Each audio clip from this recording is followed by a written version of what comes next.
સુરતમાં અસામાજિક તત્વો બેફામ બની રહ્યા હોય તેમ લાગી રહ્યું છે ત્યારે સલાબતપુરા વિસ્તારમાં HTC2 માર્કેટ પાસે એક પત્રકારની તીક્ષ્ણ હથિયારની ઘા ઝીંકી હત્યા કરાતા ચકચાર મચી જવા પામી છે।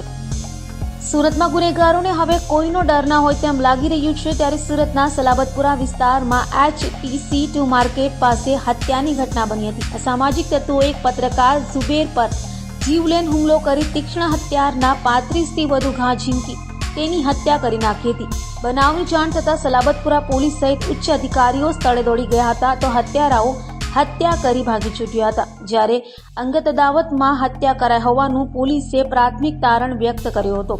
હાલ તો બનાવને લઈ સલાબતપુરા પોલીસે હત્યાનો ગુનો નોંધી વધુ તપાસ હાથ ધરી છે। તો મૃતક ઝુબેરે થોડા સમય અગાઉ ઘર પાસે રહેતા ટપોરીઓ વિરુદ્ધ પોલીસમાં અરજી કરી હોય જેની અદાવતમાં ટપોરીઓએ રેકી કરાવી રાત્રે ઝુબેર એકલો દેખાતા 5 થી 6 જેટલા 16 થી 17 વર્ષની ઉંમરના કિશોરો પાસે હત્યા કરાવી હોવાની ચર્ચા જોવા મળી હતી। અત્રે સલાબતપુરા પોલીસ સ્ટેશન વિસ્તારમાં જે HTC બિલ્ડિંગ છે એની પાછળના ભાગમાં એક જગ્યા છે સીતારામ ટી સ્ટોર છે। સીતારામ ટી સ્ટોરની ઉપર એક વ્યક્તિ કે જેનું નામ ઝુબેર છે એની હત્યા થઈ છે।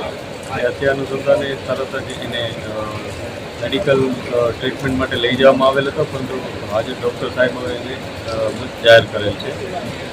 આ ઝુબેરને કોઈ તીક્ષ્ણ હથિયારના ઘા વડે હત્યા કરેલી હોય એ અત્યારે પ્રાથમિક દ્રષ્ટિએ જણાય છે। પોલીસ જે બનનાર છે મરણના એની વિગતવારની તપાસ કરી રહી છે। સાથે સાથે એના સંભવિત જે પણ આરોપી હોઈ શકે એની પણ તપાસ કરી રહી છે। અમે અત્યારે સ્થળની વિઝિટ પણ કરી છે અને જે પણ ડિટેલ મળશે એ મુજબ આગળની કાર્યવાહી। પ્રાથમિક તપાસમાં કઈ આપસી રંજીશ હતી? અત્યારે અમે જે ભોગ બનનાર છે એની બીજી બધી વિગતો મેળવી રહ્યા છીએ જેથી એને કોઈ સાથે કોઈ પ્રોબ્લેમ હતો, કોઈએ એને ધમકી અગાઉ આપી હતી, આપસી રંજીશ હતી, કોઈ ધંધાકીય બાબત હતી કે વ્યક્તિગત કોઈ બાબત હતી, આ બધા બાબત હવે જ અમને ખ્યાલ આવશે। પરંતુ અમે જે શકમંદો છે એને તપાસી રહ્યા છીએ અને એમાંથી જલ્દી આરોપી પકડાય એ મુજબના પ્રયાસ છે। હાલમાં કોઈ અટકાયત થઈ છે? અત્યારે હજી સુધી કોઈ અટકાયત થઈ નથી। અમે શકમંદોને તપાસી રહ્યા છીએ। જે પણ વિગત સામે આવશે એ મુજબ આગળની કાર્યવાહી કરીશું।